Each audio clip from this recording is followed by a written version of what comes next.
wanted to ask you about the whole "Justify My Love" brouhaha. Brouhaha, yes. Oh, but can we talk about it on MTV? I think we can. Okay. You know? Some of us wanted to see it shown on MTV, maybe late at night. We won't name any names, will we, Kurt? No, not yet. Okay. But I wonder what you made of the subsidiary controversy with the track being lifted from Public Enemy, and Lenny Kravitz is getting a lot Yeah, of... but Public Enemy lifted the track from James Brown. I mean, if we talk about... Well, they say they brought musicians in to do that track. They say that's a musical track they created. Yes, but I challenge any rap artist to talk about originality, because they all rip off tracks from everybody else. I mean, that is the essence of rap music. Yeah. You know, they have one would hope they have political messages or something to say in their rap, but generally it's all music borrowed from other people. Yeah. So, do you think this is a good thing, or is it simply theft? I think it's inevitable. I mean, I borrow from people all the time in my work, in my videos. I pay tribute to painters and photographers and dancers and so on and so forth. And I think that it's inevitable, and I think one should look at it as flattery, you know, or sort of an homage being paid to somebody. I know Public Enemy has talked about maybe working with you. They could really show you how this is done. Like, hell, I'd love to work with Public Enemy. They are my #1 favorite rap group. Really? Good. Yeah. Were you aware of the Ingrid Chavez controversy? She claimed she did the songs and you just overlaid vocals on top of it? Yes, I was aware of it, but when Lenny Kravitz brought me the song, I didn't know anything about the fact that he had worked with Ingrid Chavez. I mean, I was completely innocent in the situation. And Lenny brought me a track with, you know, with vocals, with the lyrics written, and then I came in and changed the things that I wanted to change vocally or lyrically, and then did, you know, my version of it. They say that you can't do the masturbation scene tonight, otherwise you'll be arrested. So what's considered masturbation? When you stick your hand in your crotch. My question is, does it help legally, strictly as a legal question, if we go out on stage, someone says, this show may contain graphic material, anyone choose to leave may do so? Your visit to Toronto is portrayed, and we had originally understood that you actually had to leave Toronto, escape Toronto, essentially, and run away. Is that what happened there? What was the upshot of all that? Well, I didn't really know until I was told that they will, if they're going to arrest you, they will be waiting for you at the end of the show. So the idea was, okay, well, if they don't, they may change their mind, so we better get the hell out of here, you know, before they do change their minds. So in other words, don't go back to the hotel and spend the night and leave the next day. So we sort of packed up and were ready to go. Beat a retreat out of the fascist state of Toronto, I believe you referred to it as. He got out of Dodge. Will you be going back there ever again? Oh, I don't think so. There's a very touching part in the movie where you mentioned the great love of your life is Sean. You mentioned this in Vanity Fair and other interviews too. This is kind of sad. I mean, we seem to. I think of you now as being sort of a sad and lonely person. Is that misapprehension? You don't have to think of me as being a sad and lonely person all the time, but some of the times I think. But everybody is. And at this point in my life, I could say that he was the great love of my life. I mean, that's why I married him. And I think most people have that one person, you know. I mean, the person that you're, you know, live and die for, the person that gets right down in your heart and soul, you know, and makes that big impression. I think everybody has it. I don't know, I mean, it'd be great if it would happen again, but I think most people can say they had that one, you know. I mean, being Madonna, is there a problem of, like, who's good enough for Madonna? Like, what guy could possibly live up to this? Well, yeah, I mean, I don't think it's a question of who's good enough, but really who is willing to sort of accept my lifestyle, you know, and be able, I mean, let's face it, it's a tough lifestyle to live, especially if you're not in it, doing it all the time. And I've had years to acclimate myself to the insanity of my life. You know, other people don't, and most people are pretty sort of want to shy away from it, or frightened by it, or intimidated by it. And I mean, I think I've said this before in interviews, my hat's off to any guy who has the balls to ask me out. You know what I mean? And then I always follow up by, you do know what you're getting yourself into, right? Do you also expect to desire at some point to have children or something? Yeah. Could you do that with the lifestyle that you have? I mean, no, obviously things would have to change. I mean, I couldn't go on tour for a certain period of my life. I couldn't you know, run 10 miles. I mean, there would be changes made, Yeah. you know. But I have to look at it as another adventure or another thing to conquer, you know what I mean? That's how I have to look at it. Did you ever think about feminism yourself, or did you just see yourself carrying out your life? I'm carrying out my life. I mean, I think about humanism. I don't... I think the things that I feel like need to be changed. I mean, I'm aware of it. I'm aware of sexism. I'm aware of racism. I'm aware of homophobia. I'm aware of all of these things. Yeah. When I started out, I didn't go, okay, these are all these things, these subjects. It's just that I want to tackle, that I want to attack head on, that I want to try and make a change about. But that's sort of the way my life's gone, and it's almost it's a responsibility that sort of fell on my lap that I actually welcome.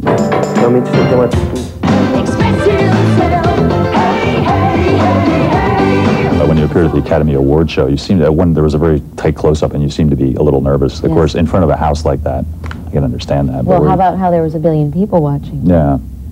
Yeah, I was nervous.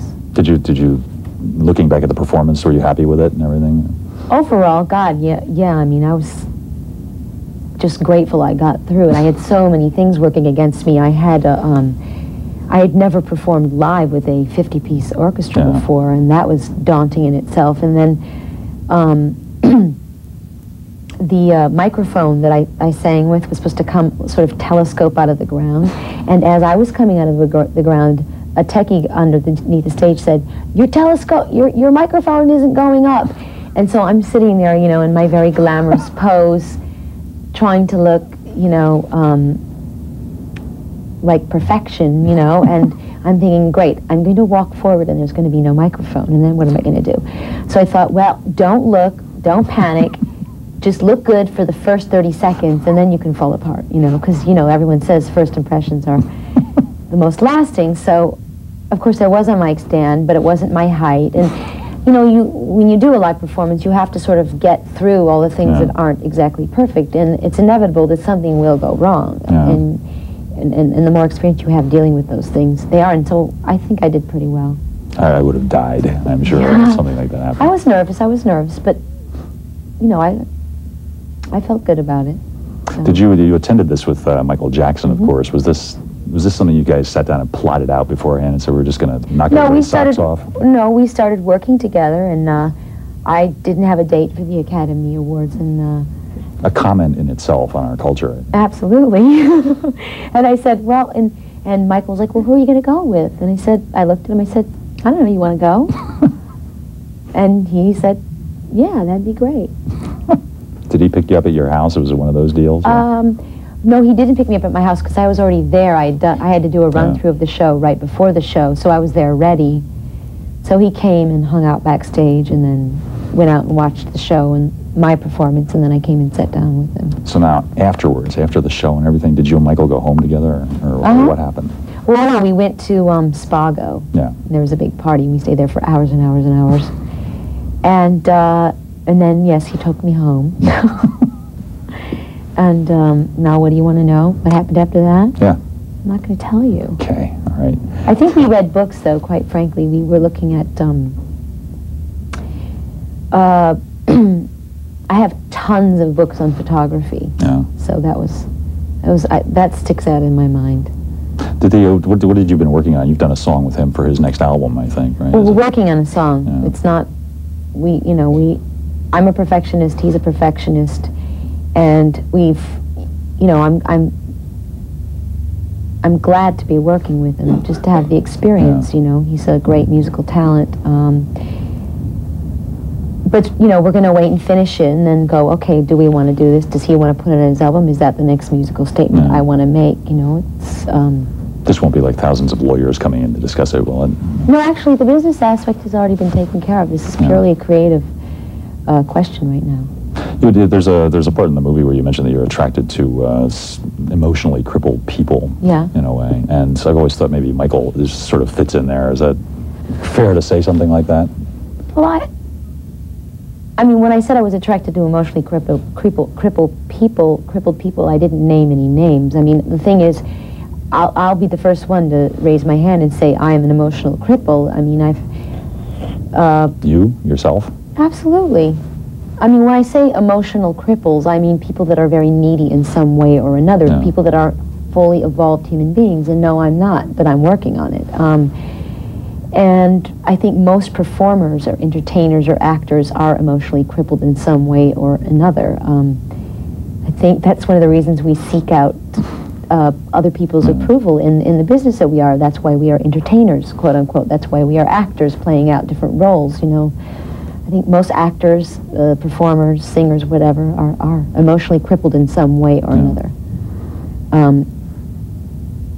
Really healthy people just aren't in this business, let's face it. Do you see yourself getting better? I mean, do you notice I'm better this year than I was last year? Yeah. And in fact, working on this movie has been a real educational experience in terms of me and my emotional state of mind. I think it was a real learning experience about myself, to watch myself, you know, view myself, hours and hours of footage, seeing the sort of the little nuances in the way I deal with people, you know, how I deal with obstacles and how I deal with surprise, and you know what I mean? It was real educational, and I think it was a valuable.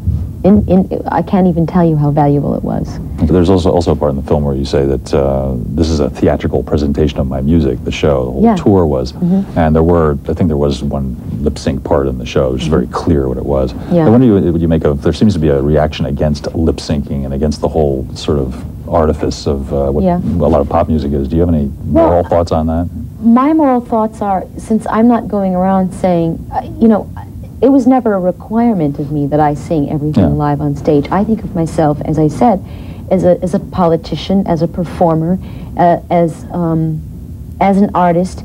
But if sometimes part of my theatrical presentation is to have taped vocals while I'm doing other things, then that's, you know, and people are free to not come to my show because of that. That's their option.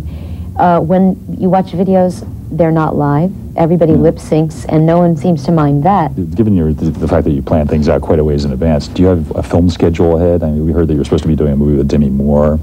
I have a lot of things brewing, you know, but with movies, it's always whatever sort of gets done first. You've got to, you know, sometimes there's a script and a director, and the cast is all ready to go.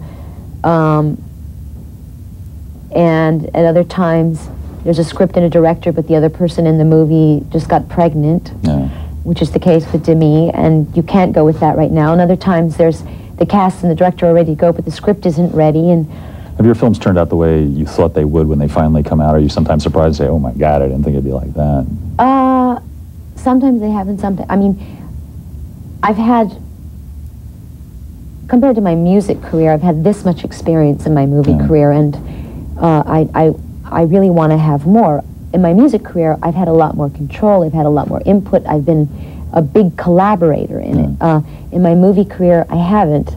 I've sort of threw myself into it without a lot of knowledge, and made a lot of mistakes because of that.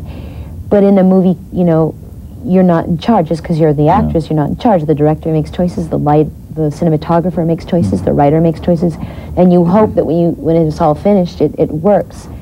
You should direct, obviously. I want to.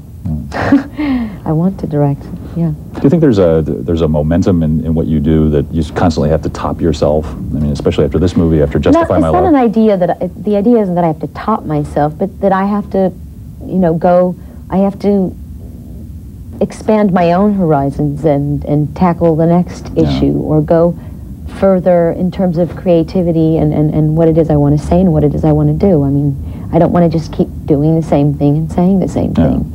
And the thing is that the issues that I'm interested in life are generally controversial issues, so it seems that I'm trying to do that, you know. Well, but for me, I don't question it. It's like, this is what I have to do. But you will have to do something more spectacular each time, I would imagine. Well, isn't everybody? I mean, well, so few people actually succeed in doing it. They'd be very successful in doing it.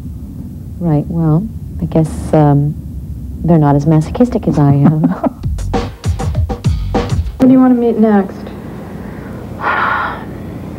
Who do I want to meet next?